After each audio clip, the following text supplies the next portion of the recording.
Queria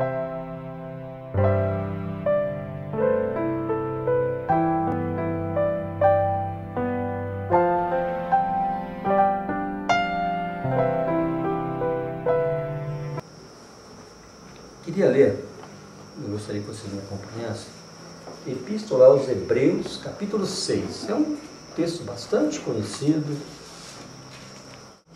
Bem? Pelo que, deixando os rudimentos da doutrina de Cristo, prossigamos até a perfeição, não lançando de novo o fundamento do arrependimento de obras mortas e de fé em Deus, e da doutrina dos batismos, da imposição das mãos e da ressurreição dos mortos e do juízo eterno. E isso faremos, se Deus o permitir. Amém? Semana passada, creio que comemoramos 495 anos de um movimento que mudou a história da igreja. E se a gente... Eu estava lendo, eu consegui ler essa epístola toda essa semana e tentei observar um momento em que ela foi escrita no século I. No século I, a igreja passou por uma transformação muito grande, que era o seu nascimento e a sua, vamos falar assim, arar a terra, né? Estava preparando para que as pessoas que aceitassem a Cristo vivessem em comunhão. Mas vocês imaginam que o judaísmo não reconheceu Jesus assim, de prontidão. Tiveram grandes dificuldades de compreender as novas doutrinas da fé. Apesar de terem os profetas, a palavra, de terem as revelações do Senhor. O escritor de Hebreus começa a falar assim: tendo Deus outrora falado, agora nos fala por meio de Jesus. E aqui bem no meio, versículo 6, parece que é uma mudança do que ele vai falar. Antes, até o capítulo 6, ele vem falando do que era antes. Que havia sacrifício, que havia sacerdotes, que havia Melquisedeque, que havia Abraão. E a partir daqui ele começa a expor a supremacia do ministério de Jesus. O sacerdote Jesus. Ao ler essa epístola, entendo eu que nós podemos ter um conforto, um consolo de que Deus nos fala para permanecermos firmes. No dia 31 de outubro de 1517, um homem coloca na porta da igreja algumas frases que mudam a história da igreja. Talvez ele não tivesse pensado nas consequências. Ele não pudesse ter medido o que estava fazendo. Conta a história que Lutero, lendo o livro de Romanos, entendeu que tudo o que estava vivendo como religioso estava errado, porque não se baseava na fé. E a principal palavra do livro de Hebreus é fé. Uma coisa que a gente pensa que sabe, mas não sabe, vive, mas não sabe até que ponto isso vai acontecer. Até onde a nossa fé vai nos levar? Até onde a nossa fé pode nos levar no nosso dia a dia? Certeza de coisas que a gente não vê, convicção de coisas que a gente espera. Creio que quando ele começou a escrever Hebreus, pensando naqueles que vieram do judaísmo e começaram a confundir as coisas, e agora o sacrifício? E agora o sacerdote, o templo, o santo dos santos? A impressão que a gente tem é que as pessoas começaram perdidas. Lá em Atos, Pedro fala: olha, nós vamos nos dedicar à palavra e à oração. Havia um novo ensino. Havia coisa nova acontecendo naquele tempo. Em 1517, o Império queria voltar ao que era antigo. No momento se preparava para conhecer coisas novas, através da presença do Espírito Santo, através da revelação, através da dedicação de homens iletrados, de homens que estavam dispostos a servir a Deus, que entregaram a sua vida, e agora homens religiosos ali naquele momento, no século XVI, queriam voltar àquela doutrina, queriam resgatar a doutrina antiga. E é por isso que ele fala exatamente isso aqui. Deixando os rudimentos. Temos que prosseguir. Temos que avançar. Creio que o século XVI, para mim, pessoalmente, é um dos séculos mais bonitos. Extremamente conflitante na história mundial. Vários movimentos ao mesmo tempo. Algumas pequenas leituras que você faz da época, dá para compreender o momento em que se vivia ali. Maquiavel. Do outro lado, dentro da igreja, a gente tem Lutero. As grandes navegações acontecendo, os grandes descobrimentos. Pessoas que se apoderavam do poder, tanto político quanto da igreja, manipulavam os dois poderes ao mesmo tempo, com grande interesse. E aí aparece um homem, talvez simples, tranquilo, de paz. Era obrigação dele. Eu acho interessante o fato de Lutero ter colocado as suas 95 teses ali, porque na verdade era como aqui em São João a gente tem, dá para a gente perceber isso. O jornal do poste, né, todos os dias trocado ali, colocado à disposição da população. O que ele fez, o ato dele era exatamente isso. O pároco ou o padre daquela época, ele tinha essa função de anunciar à população aquilo que seria discutido durante a semana. E ele vai lá e coloca as 95 teses. Só que eu creio que ele não esperava o vulto que tomaria. A mudança dos reinos ao redor. A mudança da própria igreja em relação à sua doutrina. Hoje, irmãos, nós somos frutos disso. Frutos de pessoas que creram em Deus. E movidos pela fé e pela palavra, na sua obediência, mudaram o mundo. Talvez a gente não perceba, quando uma pessoa se converte, que o mundo dela mudou. E há pessoas que Deus chama para mudar o mundo por completo. Ao ver que esse escritor começa a mostrar que Jesus é maior do que tudo aquilo que já tinha vindo sobre o judaísmo. Ele fala, olha, Jesus é maior do que Moisés. Lá no versículo 1 do capítulo 10, fala da coisa mais importante que eles tinham no século I. Até o século I, o judaísmo tinha uma coisa que era extremamente importante para eles. Porque tendo a lei a sombra das coisas futuras e não a imagem exata das coisas. Para eles o que valia era a lei, eram as escrituras. Eles tinham que andar, a sua vida era pautada em cima da lei. Eles tinham que viver segundo a lei. E o escritor de Hebreus começa a falar, olha, o único que conseguiu satisfazer a lei foi Jesus. Ele é maior do que a lei. E assim ele vem mostrando, através deste livro, que eu, você, podemos viver mais do que a lei. Acima da lei. E acima da lei é a graça de Deus. E essa graça vem sendo transformada através da palavra na nossa vida.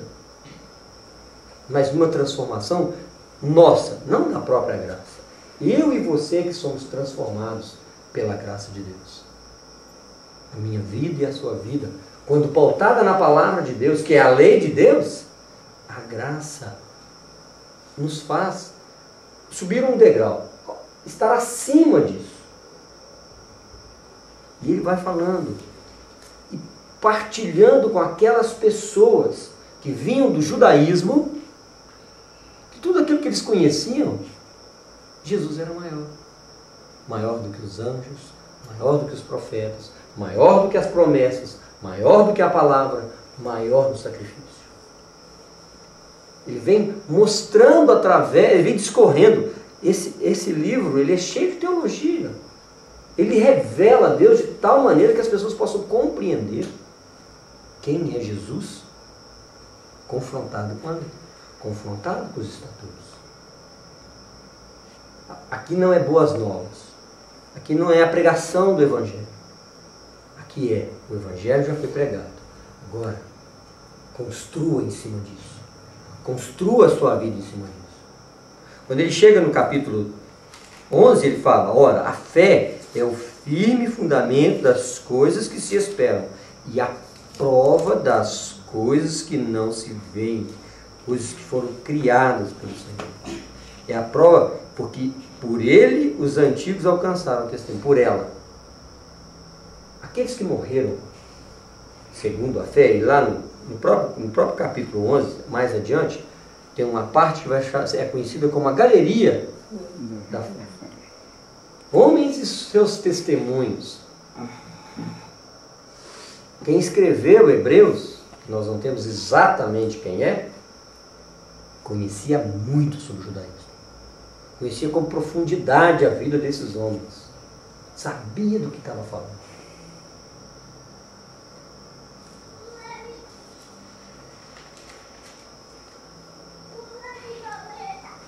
São tantos homens que são falados aqui, né? As obras da fé.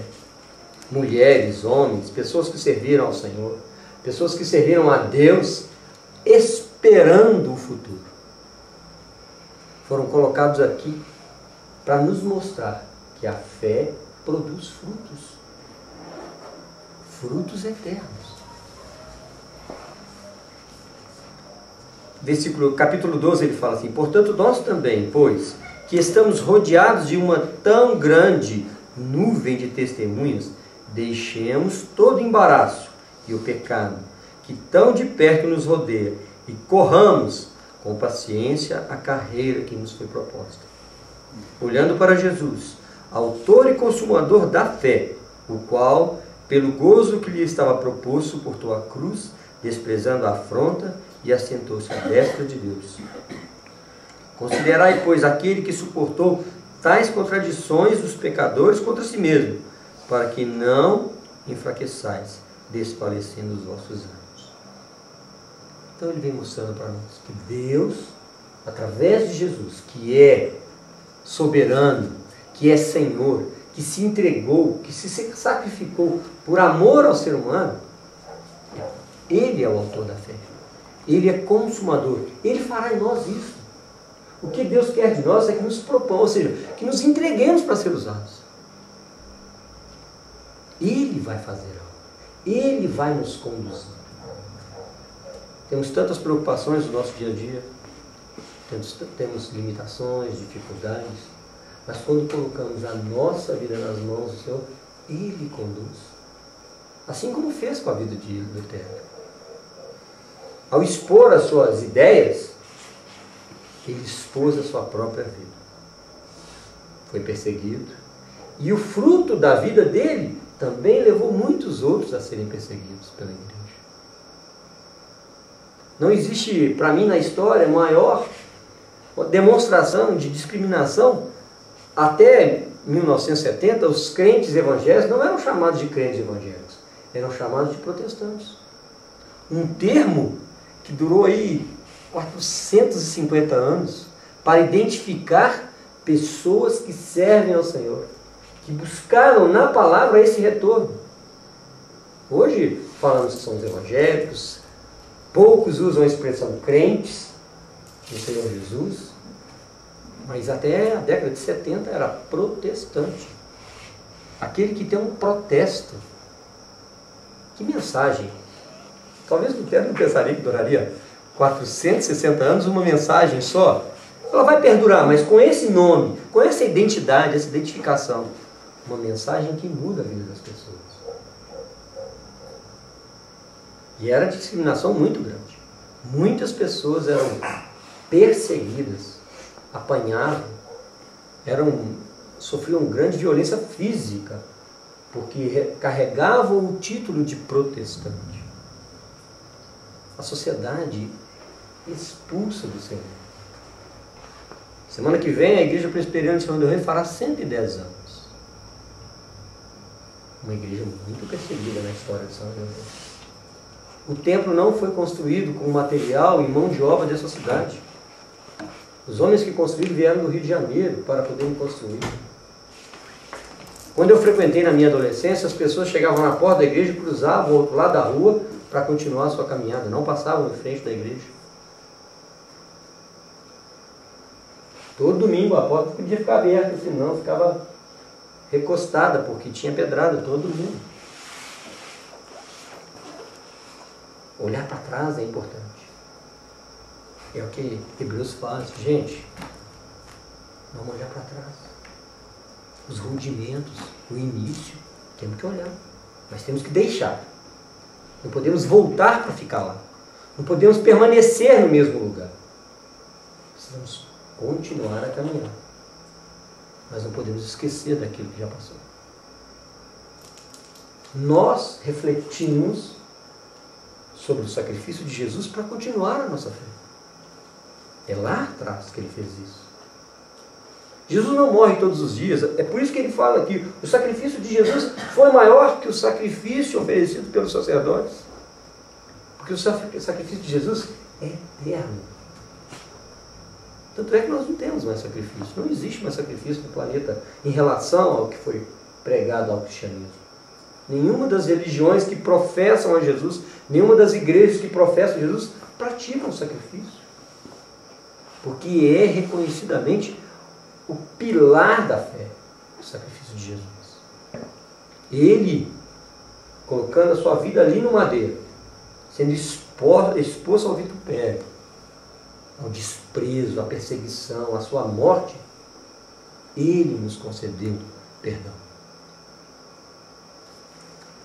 E esse escritor ainda continua falando coisas extremamente importantes para nós. A nossa vida não pode ser pautada diferente disso.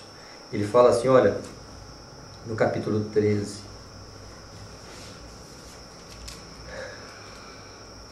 Permaneça o amor fraternal. Não vos esqueçais da hospitalidade, porque por ela alguns, não sabendo, hospedaram anjos. Lembrai-vos dos presos, como se estivessem presos com eles, e dos maltratados, como sendo vós mesmos também no corpo.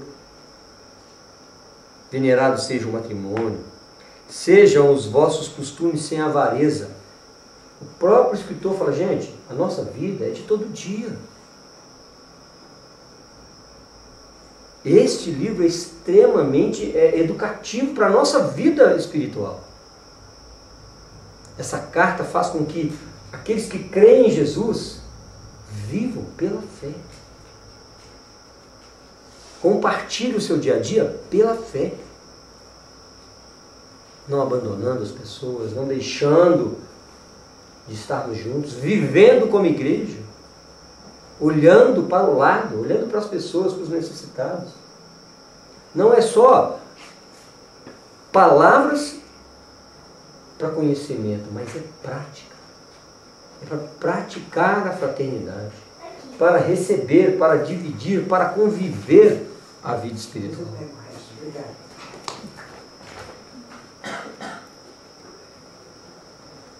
O escritor, ele pede no final que ore por ele, pelo sacrifício, pela vida pessoal, pela perseguição. Se você, se eu, estivermos com dificuldade, é para estarmos orando uns pelos outros, intercedendo uns pelos outros.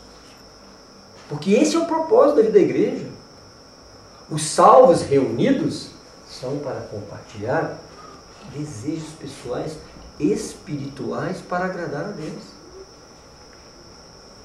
Desejar o melhor para o outro, o crescimento do outro, cuidar do outro, contar com o outro.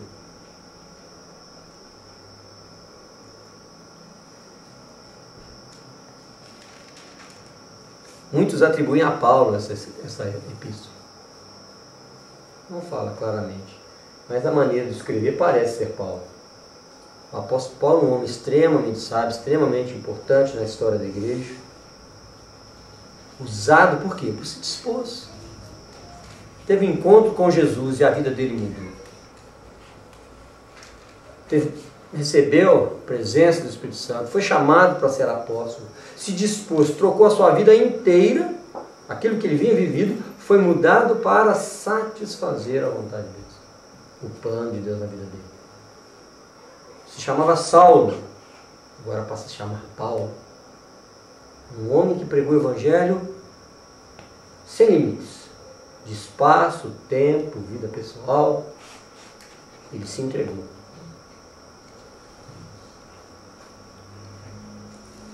Ele termina Hebreus falando assim, olha, Deus da paz, versículo 20 do capítulo 13.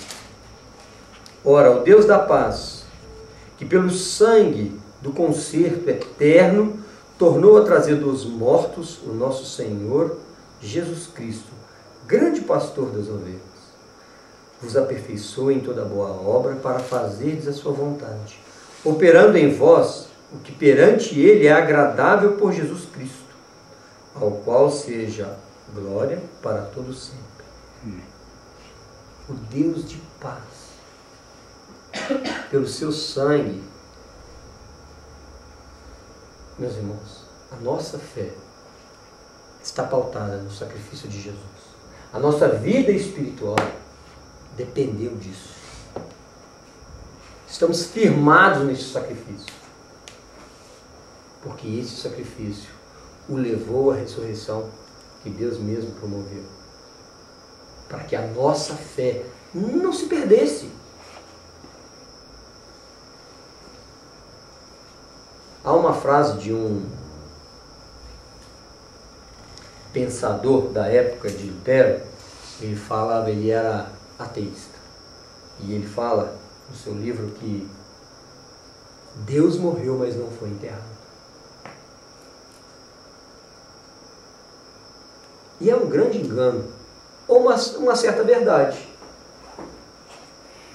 Se entendemos que Jesus é Deus, ele realmente morreu, e ele não foi enterrado.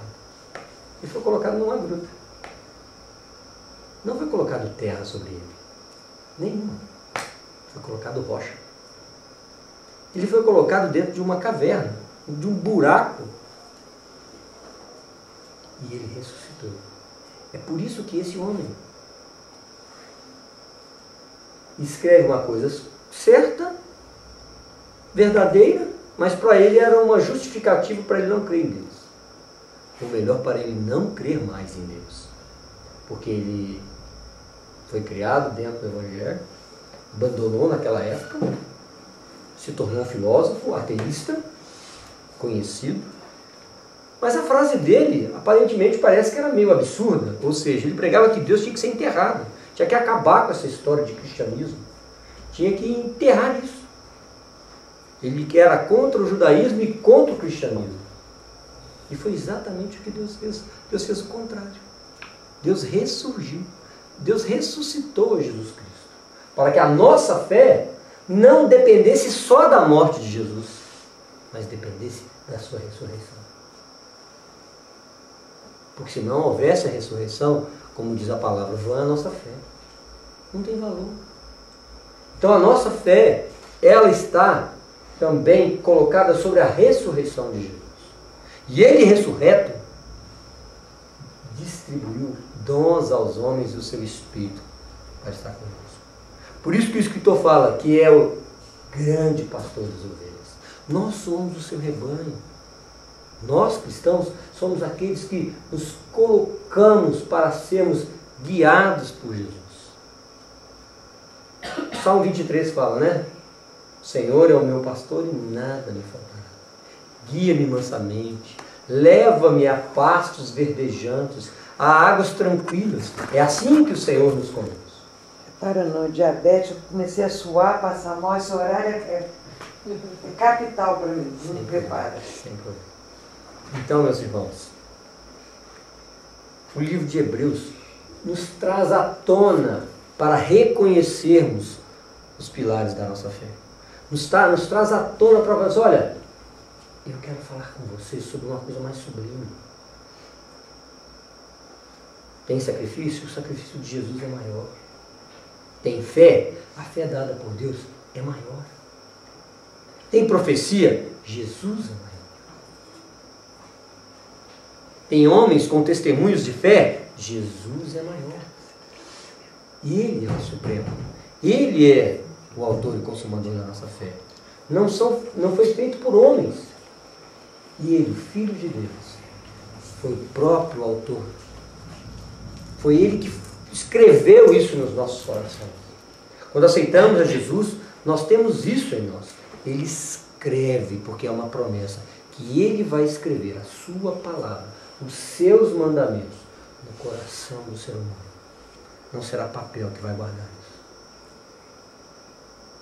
E para terminar, vale a pena ainda lembrar que em todo o Velho Testamento, aqueles homens que serviram a Deus não tinham a Bíblia. Às vezes nós encontramos tanta dificuldade, né? Como é que eu vou ouvir a voz de Deus? Como é que eu vou reconhecer que Deus está falando comigo? Imagine naquele tempo. Um exemplo que eu li aqui, o último, né? Que pessoas praticaram a hospitalidade e receberam anjos. Já pensou nisso na nossa vida hoje? Você receber um anjo na sua casa? Receber alguém enviado dos céus para estar perto de você? Reconhecer, ter essa visão? Eu fico assim, às vezes, o sentimento que eu tenho em relação a esses homens do passado, que as experiências deles foram muito fortes. Um homem com um pedaço de pau na mão toca no mal maciado. A gente tem a palavra, a gente tem a igreja, a gente tem a liberdade, a gente não é perseguido e a gente faz pouco, ou quase nada. Imagine, essa semana eu assisti um filme, aquele Todo-Poderoso 2. Eu não sou de ficar chorando em filme, eu fiquei chorando, sabe por causa de quê? Porque eu estava comparando a realidade da palavra com o que foi refletido no filme. As mudanças pessoais. Ele passou o mesmo aperto que Adão, que Noé, gente. Noé estava num deserto, gente. Começou a construir num deserto um barco. Um lugar não tinha nada, só areia. Isso é para a gente avançar. É uma mensagem que a gente tem que construir e fazer. E há uma fala lá no meio, quando o Todo-Poderoso, o Deus, né? Que é aquele artista lá, o negro lá, que é o dele? Morgan Freeman. Morgan Freeman, ele fala com a esposa, que a esposa vai embora, abandona. Não sei se você está disposto a abandonar o barco, não, mas a esposa abandona, vai embora com os filhos, deixa ele sozinho. E ele vai lá e fala para ela: você acha que Deus vai fazer todas as coisas? Ou Ele vai criar oportunidades para você ser alguém? Ou Ele vai criar oportunidades para você servir? Lá em Efésios, capítulo 1 ou 2, fala que Deus de antemão preparou as boas obras para que andássemos nelas. Nós ficamos preocupados em andar e fazer isso e acontecer, e na verdade, Deus de antemão, antes da gente, Deus está um passo à frente da gente, ou bem mais do que um passo, para que a gente possa andar pela fé, para que a gente possa caminhar aquilo que Ele já propôs para nós. Capítulo 2, versículo 9 e 10. 2:10. Deus de antemão preparou as boas obras. Então, esses homens, Lutero, não sei qual era a compreensão pessoal dele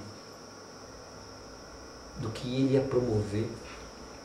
Noé também creio que não entendia nada do que estava acontecendo. É para obedecer? Sobre a tua palavra eu estou fazendo. Pedro também, né? Sobre a tua palavra, pescamos a noite inteira, mas sobre a tua palavra vamos julgar que de novo. Hebreus, Ele é o autor e consumador, Ele está diante de nós. Ele vai fazendo as coisas a nosso favor.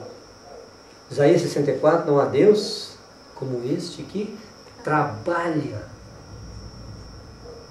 a nosso favor, que promove. Deus trabalha para nós.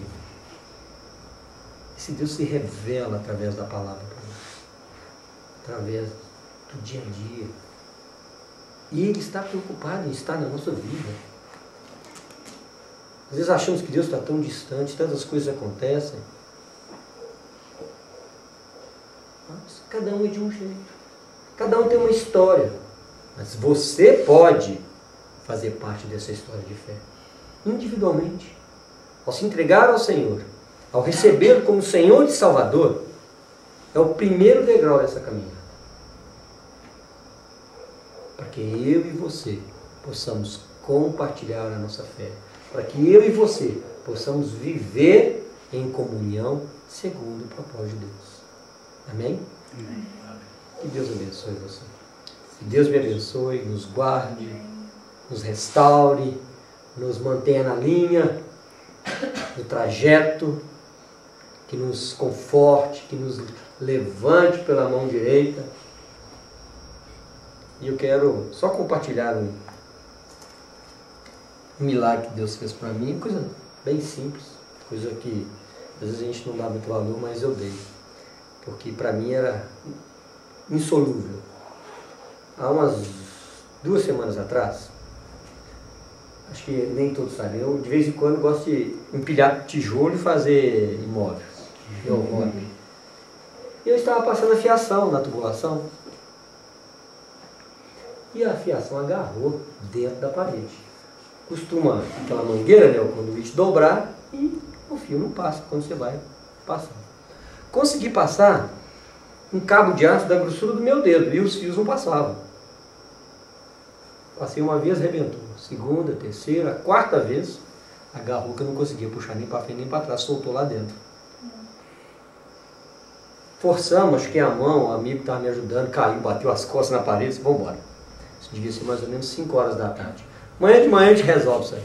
Amanhã a gente dá um jeito, cria uma maneira de soltar isso. Eu já estava pensando em cortar os fios, largar ali, perder o conduíte. Tá bom.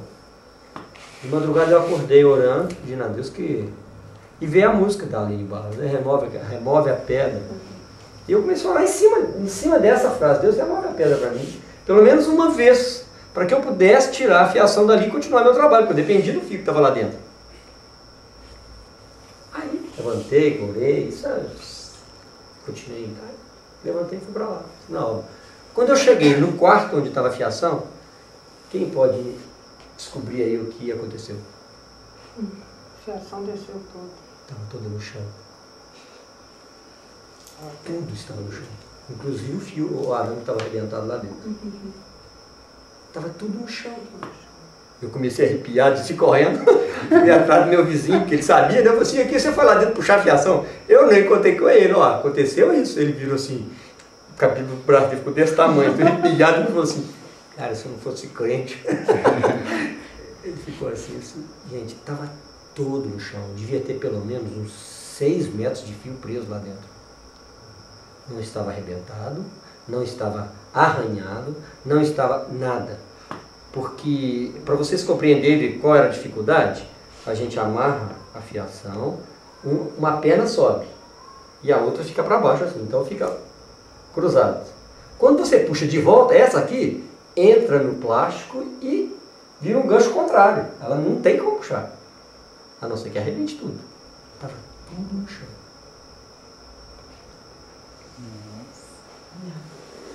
Coisa pequena, mas eu creio que Deus faça acontecer as coisas pequenas. Às vezes a gente está pedindo para o monte cair, para o monte remover, mas é Deus que faz no nosso dia a dia. É Ele que nos permite ver os milagres que Ele faz para nós, a nosso favor. Amém? Amém. Deixa eu